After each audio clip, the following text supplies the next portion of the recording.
The headline was China using facial recognition to control Uyghurs, trapdoored computers it supplied to African Union.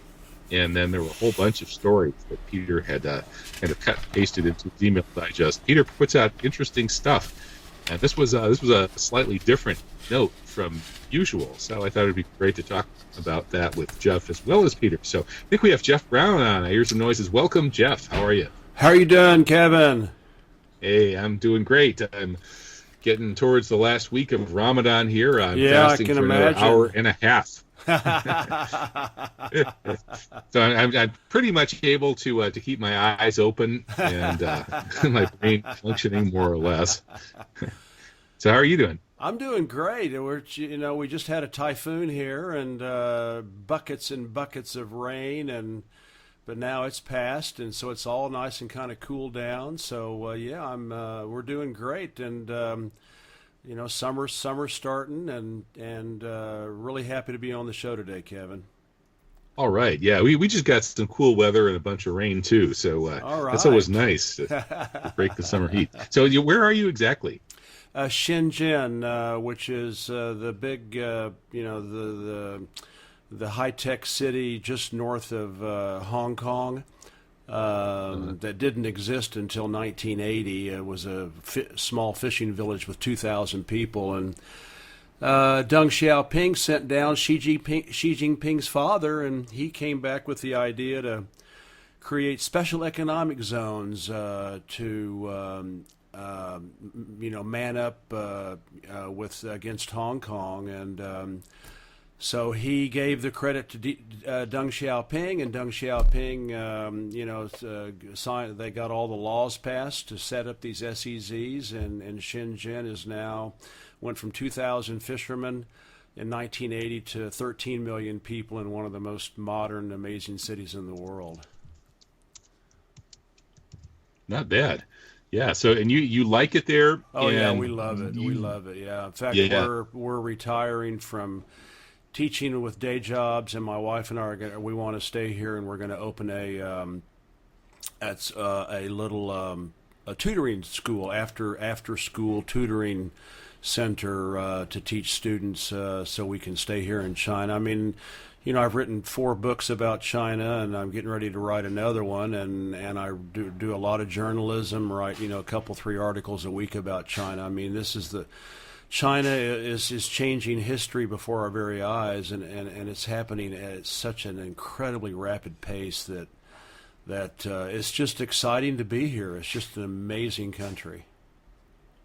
It's interesting, isn't it, that China has managed to rise economically while avoiding any major military confrontations with the currently dominant superpower, the USA, which has been preoccupied elsewhere, fighting Israel's wars over in the Middle East to its own detriment. Yeah. Well, the big reason is that the United States has never has always fought against weaker foes. I mean, they just don't. They would never fight against Russia. They were scared to death of Mao Zedong. I mean, they went into Korea, and Mao said, don't cross the 38th parallel, and Douglas MacArthur, and he kept warning them for months, don't keep coming further north or you're going to regret it. And of course, MacArthur disobeyed Truman and went all the way up to the Yalu River, and Mao just, flooded, waves of Chinese soldiers, volunteers, by the way, including his son, who got killed in action, and just beat the crap out of the United States and Korea. So they're afraid of the Chinese. They're afraid anybody. I mean, the United States likes to go after Grenada, Serbia. We had a glorious victory in Grenada. Didn't they hand out Absolutely. more medals there than in both of the world wars combined? Something like that. Libya, Syria. This is where the United States and NATO really excel. Is bullying weaker powers. They're scared to death of Iran. They're scared to death of China, and they're scared to death of Russia. So they're not going to mess with China. And so, but they have to project this imperial image of, total spectrum dominance, that they're in control and run the world, and they're the world's policemen. And so they fly B-52s over the South China Sea and frigates, in the South China Sea waters. But to me, it actually looks like a sign of weakness. I mean, there's just nothing they can do to stop China from it. And here's the other funny thing, Kevin, is that people say, "Oh, China is ascendant." Well, I hate to break it to the world, but China was ascendant since 3000 BC. I mean, it was the dominant economy in the world. It had like 25% of the world's GDP up until 1872, after the opium, the illegal Western drug cartels, started, forcing opium into China. Finally, in 1872, the United States overtook China's GDP, and now, after 1949, it didn't happen with Deng. It started with Mao in 1949. The economy has been ascendant since 1949, and China is back at its natural position in world history as the world's economic powerhouse. So I mean, there was just about a 100 year hiatus where China was weak and on its knees and under colonial imperial exploitation. Well, we're back to normal. It's not the new normal, it's the old normal. And you wonder whether this old normal will be a reversal of the pattern of the past several centuries, which were dominated by European and, of course, the colonized European powers that became independent, like the United States. And those countries have a history of having gone all over the world and imposed themselves through force. In fact, there was even something of a genocide and an ecocide in which European peoples replaced indigenous peoples in various places, pretty much all of the world's underinhabited temperate zones. Any place where there was a temperate zone where there wasn't a very, very big established agriculture-fed population, Europeans came in and exterminated the locals and took over. That's what we did here in North America. Absolutely. Happened in Australia, Canada, and so on. So it's been a real kind of blitzkrieg on the planet by Europeans.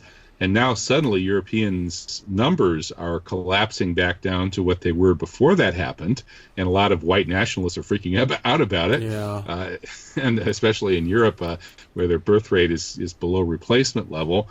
And then Europe proper is no longer interested really in global domination. Who is? Well, that's pretty much the Zionist neocons based here in the United States and also over in occupied Palestine. Okay, and that's why, you talked about the Americans being afraid to fight big powers. Well, Michael Ledeen and the other neocons have said that every so often the United States needs to go and grab some crappy little tiny weak country and throw it up against the wall and beat the crap out of it, a weak defenseless country, just to show who's boss. Exactly. But it doesn't seem to have shown the Chinese who's boss. The Chinese are charting that course towards genuine independence. And some questions raised in this recent email from Peter Myers, who I'll have on in the second hour, include, basically there are a bunch of sort of questions casting doubt on the presumption that the world will be a lot better when China has busted U.S. hegemony. Although it's questionable to me whether it really adds up to all of that, but these are all sort of slightly alarmist pieces. I read so I read every on one of them, all 27 pages, Kevin. Wow. Okay, that's true diligence. Wow, you're a more diligent guest than I usually am as a host. I read I've got 27 pages covered with notes. So I'm happy to talk. Just ask me questions, and I'll just be happy to tell you what's going on over here. Okay, I mean, listeners, I've lived here for 15 years, so I think I kind of know what's. I have a good feeling for what's going on here. Okay, so when Peter Meyer starts out his email digest with his own piece, He says now that China is becoming the biggest imperial power the world has ever seen, and it's a threat to friend and foe alike, just like Israel. Now, that's an interesting comparison, but they seem somewhat different. Israel has its assets planted everywhere in the world, especially in the more powerful countries, and it's managed hostile takeovers of a lot of countries. So Europe and the U.S., I would say, are the victims of a Zionist hostile takeover, hence the $5 trillion plus series of wars for Israel after the Zionist-sponsored 9/11 false flag operation. Of course. So Israel is pretty dangerous to the world. It is a major threat to friend and foe alike, or friend in quotation marks anyway. But how about China?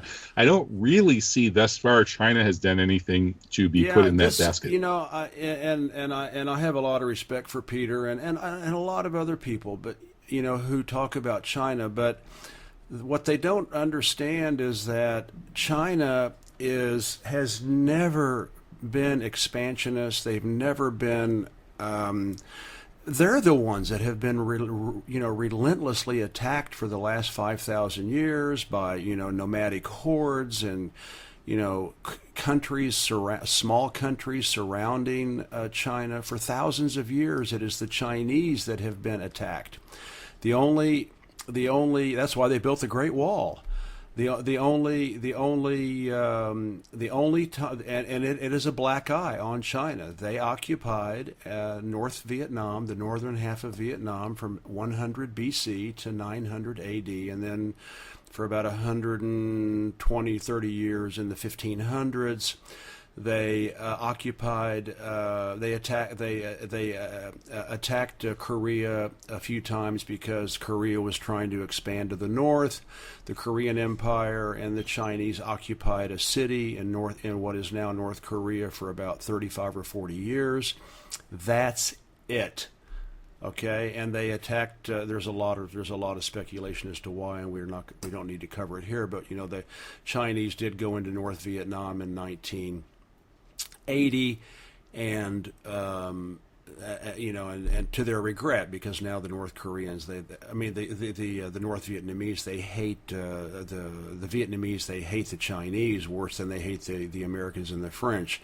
But they had, they sailed all over the world. They had military technology that was so far. I mean, the Europeans were using pikes and bows and arrows, and the Chinese had guns and cannons and grenades and flamethrowers. They could have taken over the world.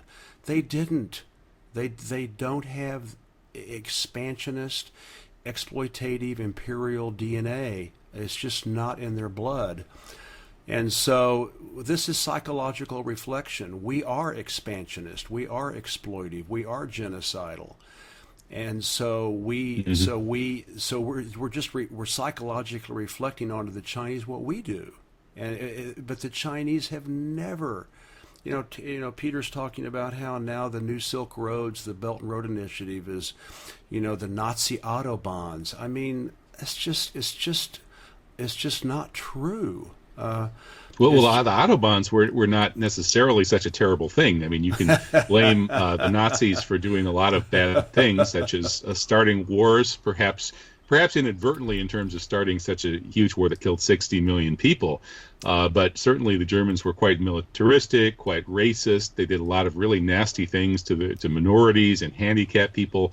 They planned to go after the Slavs and steal their land and resources. Hitler was absolutely clear about that in Mein Kampf. So there are a lot of bad things about the Nazis, but I don't know about the Autobahn and the Volkswagen and the economic miracle of the early 1930s. Those things actually, I would say, are credits to the Nazis. And not to mention that America's interstate system was not built for the people; it was built for the military. The Eisenhower wanted to be able to move, troops around the country and atom bombs around the country. That was the main driving point to build the interstate system, was for military mobilization. So anyway, it's just show me the money, just like that movie with Tom Hanks. Show me the money.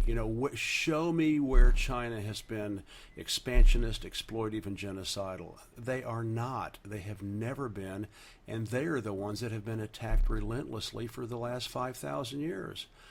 So I just, Yeah. it's just not true. I'm just sorry. I don't know what else to say. There's just no written history, nothing other than what I just told you about Vietnam and 30 or 35 years in a city in North Korea, and that's it. And there's no other. They could have gone to Japan. They could have gone to Thailand. They could have invaded into into what is now Afghanistan and Kyrgyzstan and all that. They could have gone into Thailand. They were so militarily superior to everybody around them. They went to Africa. They went to India with tens of thousands of people, on ships as big as the Titanic. They didn't do anything except trade and diplomacy. So enough said. Yeah, I agree with you that that's the general record of China. And you could make a parallel argument, perhaps not nearly as strongly, about Russia, which of course did encroach on the Muslim lands on its border to some extent and colonize and Siberia. China, they were part of the apartheid, the imperial powers. They took over parts of Manchuria, so they also have, but then nothing compared to what Western Europe and America and now Israel are doing in terms of just grotesque genocide and grotesque exploitation of human and natural resources. There's just no comparison to what Russia. Yeah, they did expand into Siberia. They killed some minority tribes in the Amur Valley. They did come in in the late 1800s, early 1900s, and took over what is now Dalian in China. But they gave it back. Stalin gave it all back to China. Mm-hmm. Yeah, and the the U.S. Russians has never have given back actually. anything. yeah, that's right. The U.S. has been pretty relentlessly expansionist, and the Israelis certainly so. Yeah, in a way, it seems like we see the two poles of this kind of shaping up this clash between the Zionists and their U.S. Expansionist friends. In a sense, it's the same group. Like Project for a New American Century was really Project for a New Israeli Century, but I think they were, some of them anyway, were serious about trying to keep the U.S. in the driver's seat for the next 100 years in order to assure Israel's success, perhaps. But in any case, these Western powers have a history of using sea power to take over the world. Admiral Mann wrote about sea power as the basis of geostrategy. And these land powers like China and Russia and Iran have a history that's basically defensive, where they're mostly trying to kind of consolidate themselves in their land base. And that seems to be what's shaping up now, is this clash between China, Russia, and Iran, which are land powers which have not been terribly aggressive towards the world, especially in recent history, especially China and Iran.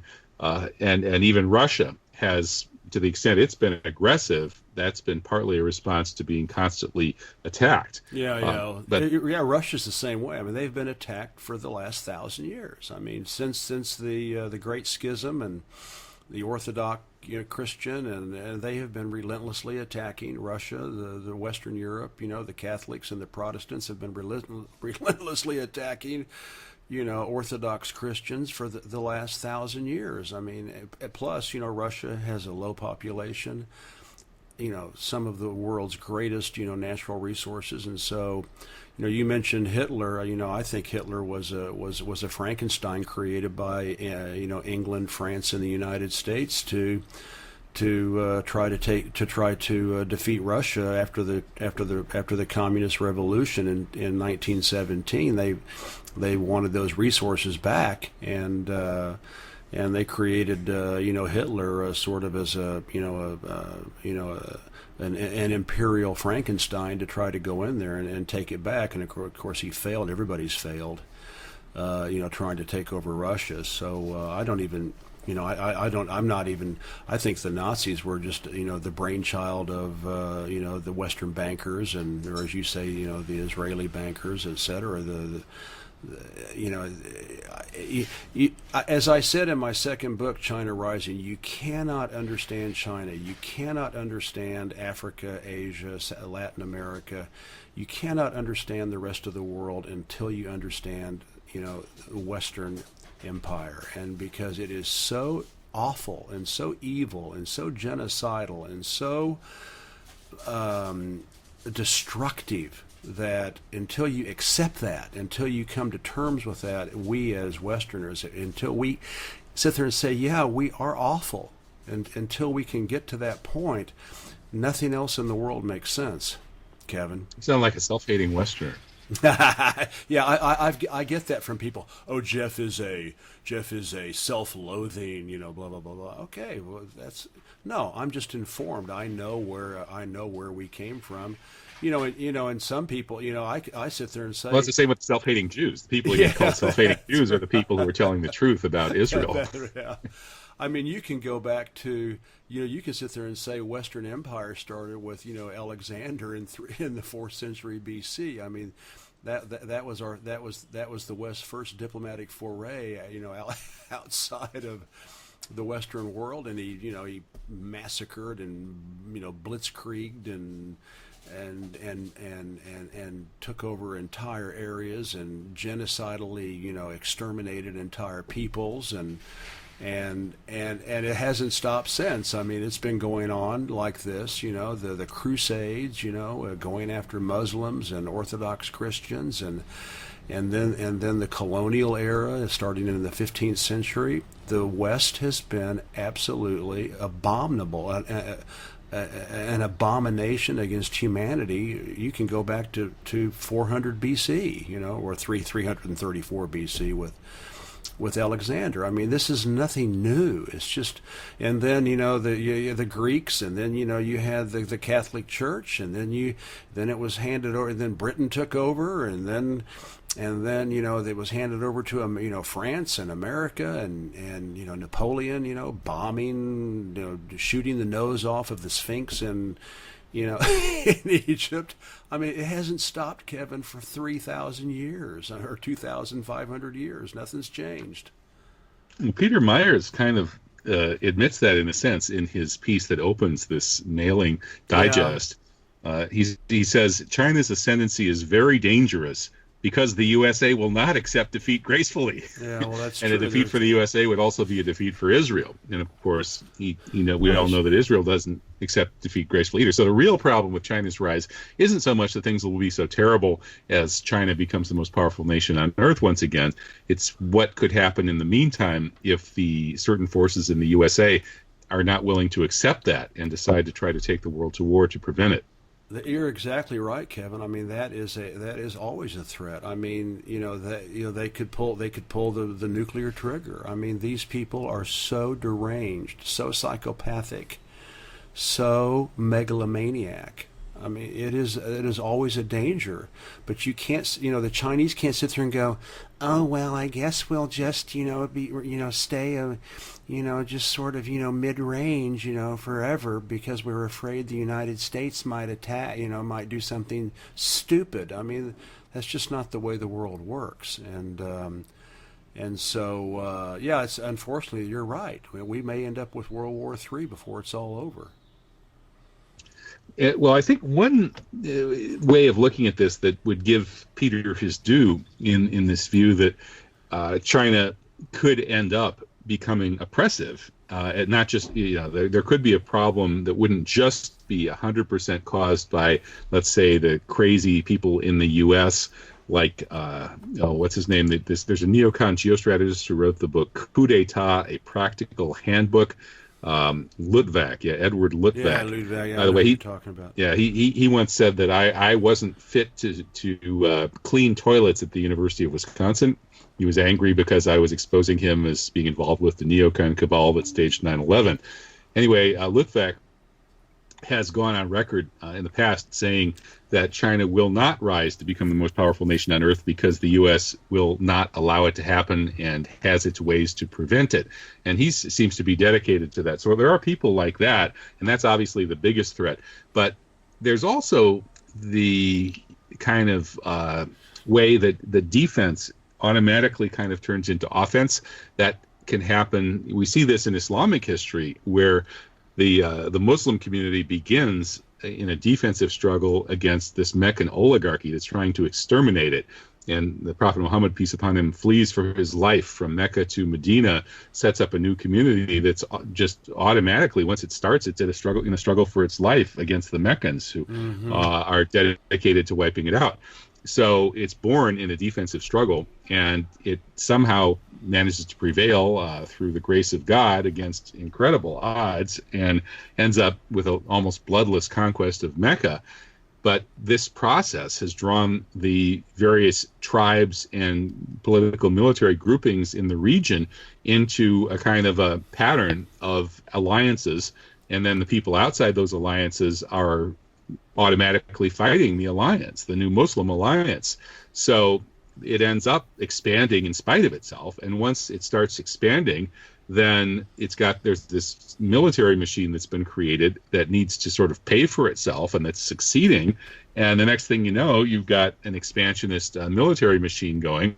And yes, the Muslim expansionist military machine may have been a relatively ethical one that was very, very bent over backwards to try to be reasonable to the people that it conquered, although it was really conquering these dynasties and then in many ways making things better for the people, certainly in the Byzantine conquest. But nonetheless, it ends up becoming expansionist.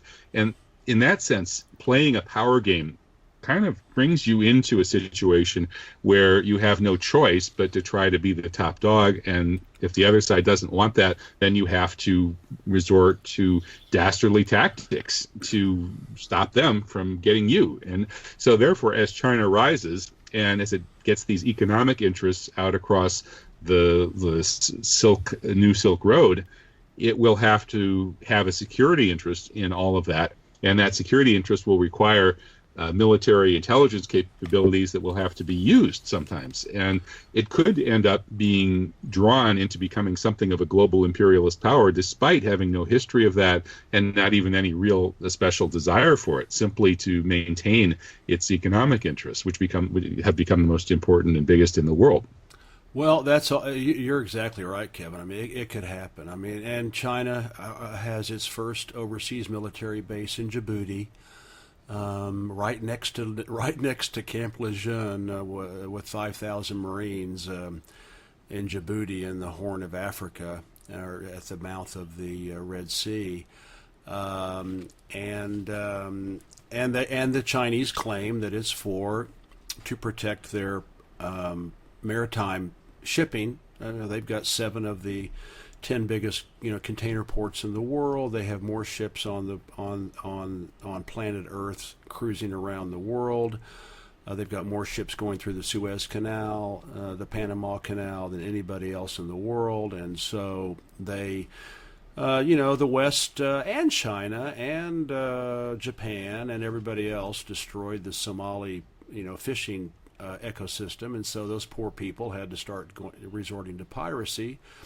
The Europe, all the Koreans, all the big fishing countries, wiped out the waters off the coast of Somalia, and of course they had no choice but to feed their family. They started, pirating ships, and so the Chinese put that base there, to protect their ships from pirates.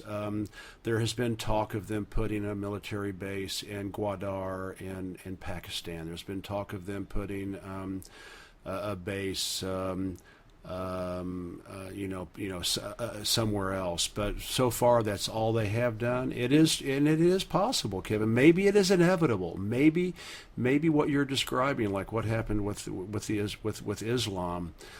Where it just like the Romans overextended, Islam, kind of overextended and ossified, and the same thing happened to the Christians, and maybe it'll happen to China. I don't know, but you have to give the Chinese credit that for 5,000 years they were technically centuries ahead of everybody, including Europe. Centuries ahead in terms of technology, weaponry, maritime technology. I mean, everything that the West all of the West's, colonial extermination and expansion is all thanks to Chinese technology. Everything they got from the Chinese in terms of maritime and weapon technology. So so you're right. It could happen. We'll see what happens. I'll probably be dead before it reaches that point. But you're absolutely right. It could happen. Maybe it's all a part of the imperial cycle that cannot be avoided. Well, you mentioned Chinese technology, and even though Peter doesn't really talk about that so much himself in his piece, that's an important issue right now for the U.S. moves towards more confrontation under Trump. And the complaint is that China is not respecting intellectual property, that the West, especially the U.S. and Silicon Valley, invent things, and then the Chinese, just like the Japanese before them, are very good at sort of copying it without paying the proper royalties and the rents and royalties. And so this is the big complaint, it seems, in this coming trade war, which could conceivably be setting the stage for some kind of more drastic confrontation. Do you think that this is going to be ironed out, or are we likely to see a kind of a freezing of relations in a real trade war? Well, everybody, in fact, even in one of Peter's articles in here, the guy says everybody's copying off of everybody. I mean, this has been going on since, someone, rolled a round rock down the hill and thought about the wheel. I mean, this has been going on. People have been copying. Joseph Needham in his magisterial, work, about the Chinese technology, estimates that over 60% of Western technology was taken from the Chinese.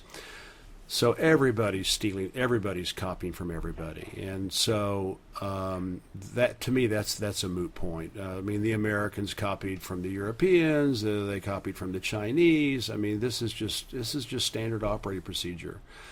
Otherwise, we'd still. Well, there do have to be some agreed on rules in some areas. Like, for instance, I'm an author and publisher, as you are. Yeah. And I know that we prefer to be able to sell our books places where we get some royalties from them. And I've had some issues with this. And, I'd love to translate more of my stuff into Arabic. I think a lot of my stuff, especially the 9/11 truth stuff, and my critique of the war on terror, would be quite popular in the Arab world. And so far, I only have one book in Arabic, and that's 9/11 and American Empire Volume 2, published by an Egyptian publishing house.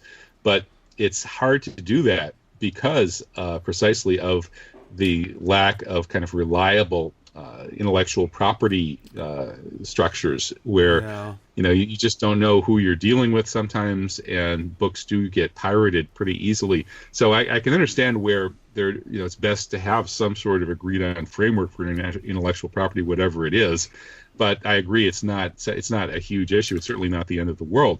Well, another issue that was raised in Peter's mass mailing was the China debt book diplomacy issue. He put out a piece from The Guardian claiming that China is doing exactly what John Perkins revealed that the big Western banks have been doing with a vengeance, which is loaning countries money that they can never afford to repay, ostensibly for infrastructure projects, but most of the money goes into the pockets of the kleptocrats who are basically stooges of the West. And then when the country can't afford to repay the loans, the whole country goes bankrupt, and the banksters move in there and grab hard assets, such as privatizing the water supplies and grabbing the minerals and the other strategic resources. And it sounds like The Guardian is suggesting that China might be doing something like that. What do you think? Well, again, this is psychological reflection. This is Joseph Goebbels' big lie propaganda. Always attack your enemies with what you're doing that's criminal. To keep people from talking about what you're doing. The IMF and the World Bank have a long, sordid history of doing this. The Chinese don't, and the Chinese have been loaning money and building infrastructure not since 10 years ago, but going back all the way back to into the 1970s. In Africa, building trains in Tanzania, and other projects across Africa, and they have no history of doing this. In fact, a couple of years ago, the Chinese they forgave billions of dollars in debt to countries. Most of them were in Africa, which they called extremely poor countries. They just wiped the debt off their books. The Chinese do not impose regime change. In other words, the IMF, they want you to basically turn your country into a Western whore. The Chinese don't go in. They don't do regime change. They don't do color revolutions. They don't do structural readjustment. Yes, they don't do structural readjustments. Again, show me the money. Show me the proof. That there is no proof of this whatsoever. It's just CIA big lie propaganda, psychological reflection, the Goebbels defense. Go on the offense, accuse your enemies of doing what you're doing that's criminal, so that people talk about what China. There is absolutely no proof of this. And even if you look at what the charges are in the Guardian article, it's not just that, it's not so much that there isn't proof. It's that, look at the details of what they're saying China is doing. For instance, the most significant country that they're claiming is being debt leveraged is Pakistan. Well, now, why would Pakistan prefer to be taking money from China rather than the U.S.? I wonder. The U.S. has practically destroyed Pakistan. The war on terror was designed to crush Pakistan's position in Afghanistan. The Musharraf was threatened directly by Bush that Bush was going to nuke Pakistan back to the Stone Age if Pakistan didn't do everything that the U.S. ordered them to do. This was right in the immediate aftermath of 9/11. And the U.S. has been sponsoring the so-called Pakistani Taliban, which has nothing to do with the Afghan Taliban, which is actually sponsored by the U.S. in tandem with its partners, the Israeli Mossad and its Indian assets, RAW, the Indian Intelligence Agency. And those people are wiping out Pakistan with all kinds of false flag terrorism. And there even seems to be a plan to try to get to Pakistan's nukes. That part of this is the Israelis don't want Pakistan to have nuclear weapons, and so Pakistan has been targeted for destabilization. So naturally, the Pakistanis would much prefer to take some money from China, give China a port. Why not? I mean, that's in response to what the U.S. has done. That's nothing. And then if you look at these other countries that the Guardian article is talking about, it's basically saying that the Chinese are moving into these countries which had previously been essentially owned by the West. That is, that the Chinese compact, or the Chinese moving into Micronesia, Palau, and the Marshall Islands could, quote, threaten the unfettered basing access and right of strategic denial the U.S. has enjoyed since World War II, and help the Chinese Navy extend its reach. So this is not exactly the dastardly Chinese doing something terrible. It's more like the Chinese doing something that the dastardly West doesn't appreciate because it's messing with their own dastardly actions. More psychological reflection, more Goebbels defense. The Chinese have been cooperating with the Pakistanis since the 1960s. The highest highway, I think it's the Khmer Highway from Tibet into Pakistan is it goes up to like 6,800 meters or something. They have been building infrastructure with Pakistan going back to the 1960s. This is not new. The Gwadar port on the coast of Pakistan is nothing new. The Pakistanis were building it. The Americans aren't going to help the Pakistanis build a port.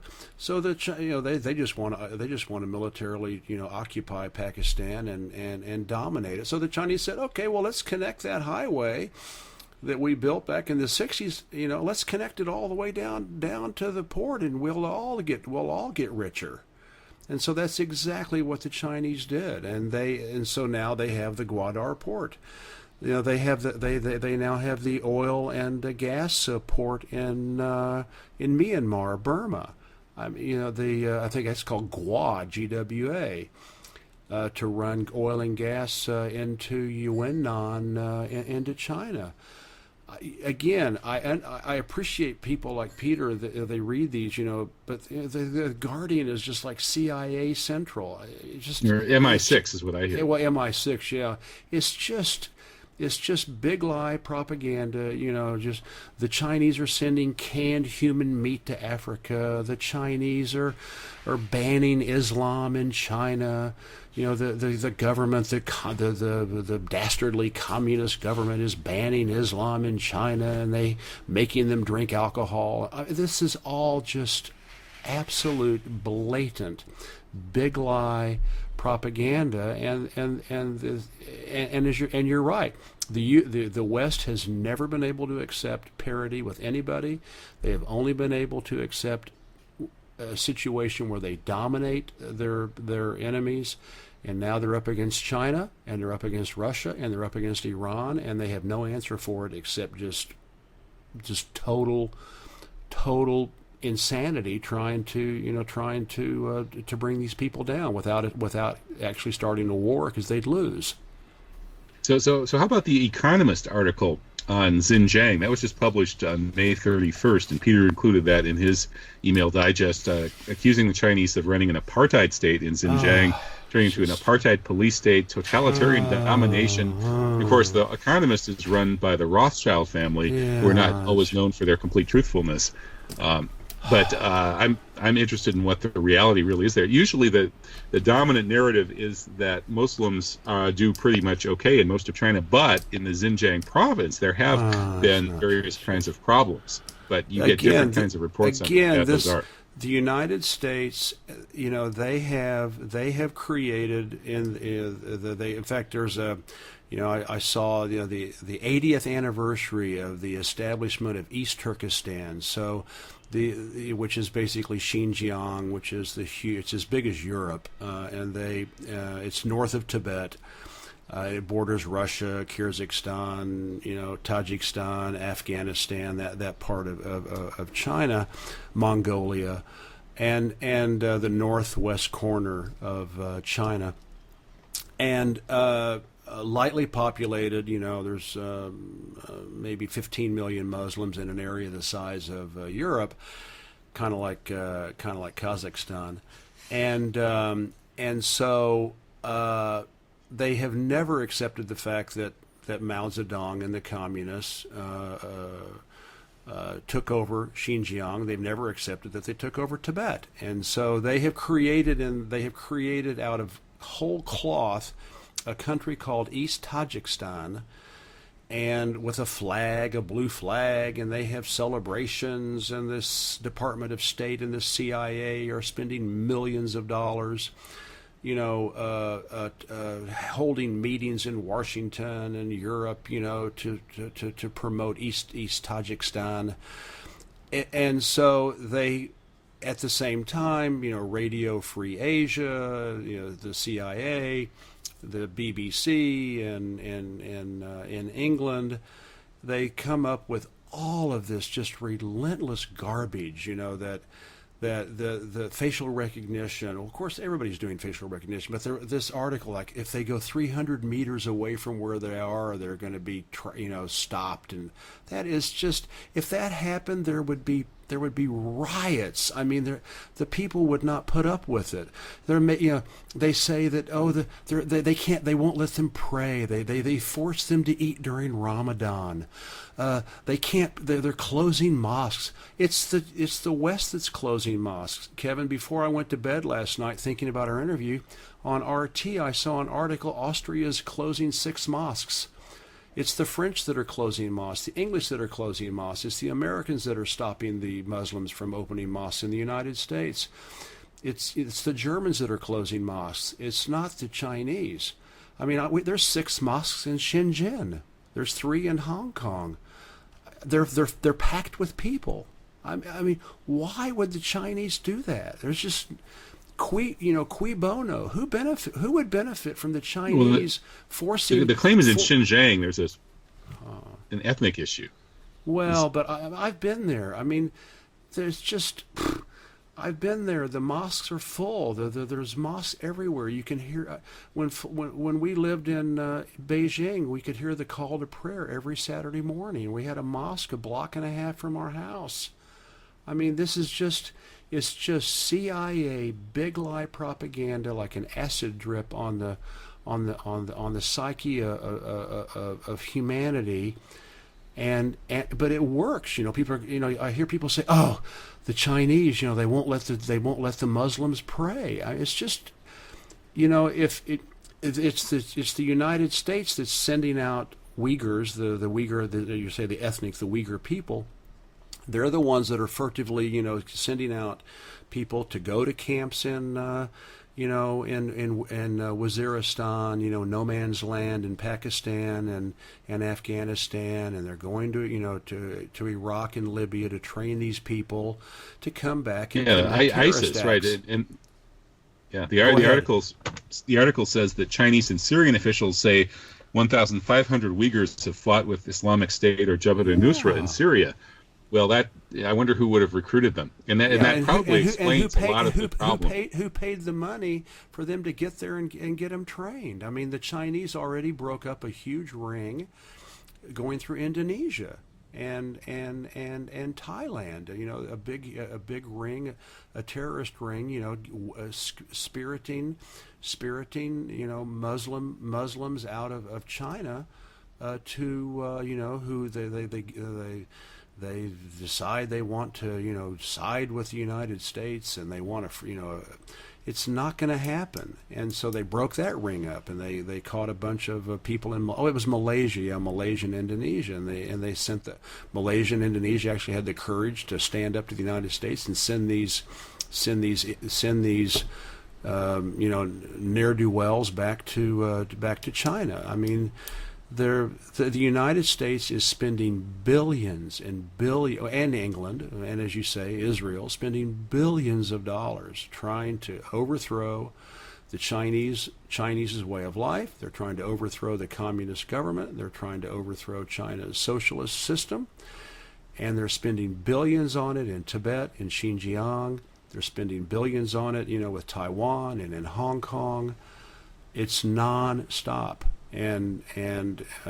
So, as you said, the Chinese have been hunkered down. The Russians have been hunkered down for thousands of years. Fending off these nutcases who are trying to overthrow them. And what are they going to do? It's just awful. So the Xinjiang thing is just so absurd. I mean, it's just like, think about it. Why would the Chinese do that? I mean, they just like. I can go to the mosques here in Xinjiang. They're packed after Ramadan. I mean, they're just packed in the evening. Why would the Chinese stop them from doing that? Well, most countries where there is a kind of an ethnic strife situation do end up with various kinds of repressive measures, and it's a very common thing. And also, communist countries, especially the Soviet Union, have a history of repressing religion in the kind of way that's described in this article. There's a very interesting book out by a Sufi Muslim from the former Soviet Union. What's it called? In Search of the Truth. I'm forgetting the name of it, but it must be my Ramadan fast is going on a little too long. You're hallucinating. Brain blood sugar is down. But anyway, this is a great book. It's published by Progressive Press. Anybody could just Google it up. In fact, maybe I should just do that here, because it's Progressive Press. Let's try Progressive Press Sufi. See if we get that. It looks like Sufi, or rather Progressive Press, doesn't have very good Googling. They're being repressed. But anyway, the book I'm thinking of describes the author growing up as a religious seeker under Soviet communism, and the state apparatus was pretty all-encompassing. It was, it wasn't like he was being constantly thrown into re-education camps, but he pretty much had to dodge that scenario as he traveled around the then Soviet Union, trying to find people who were still practicing religious knowledge, and particularly looking for people with Sufi affiliations.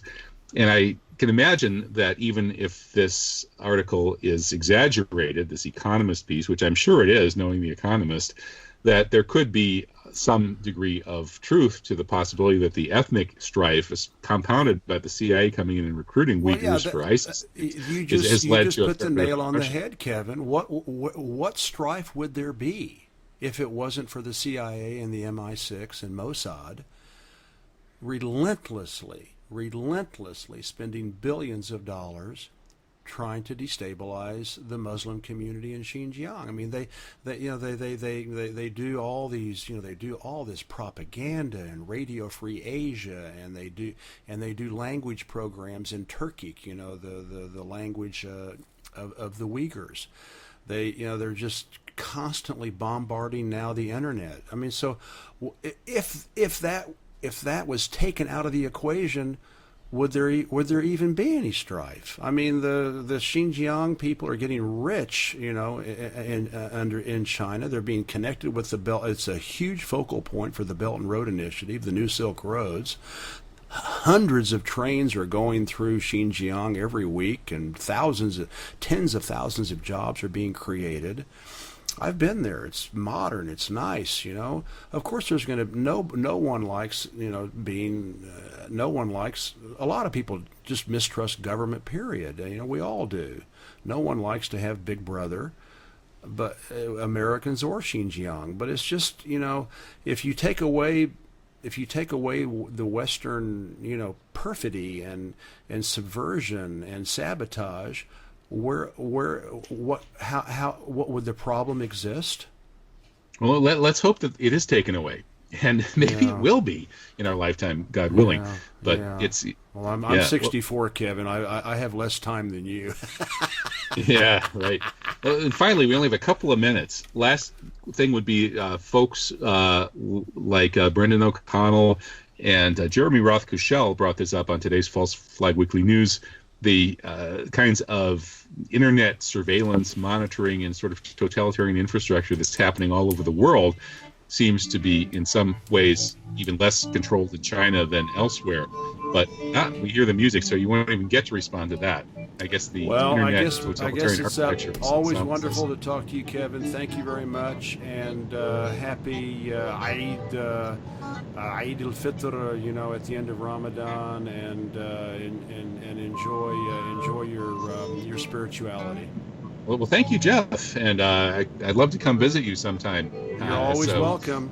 Always welcome. Okay, I'll see what I can do. All right. Well, talk to you later. Care. Bye. Bye. It's Jeff Brown. He's author of China Rising, and linking up his website and radio blog, which you can get to by way of truthjihad.com. Just click on the radio link. Back in the next hour to talk with Peter Myers, who's a noted New World Order analyst from Australia, who sent out the emailing that wound up Jeff. All right, we'll be back in a minute. So stay tuned.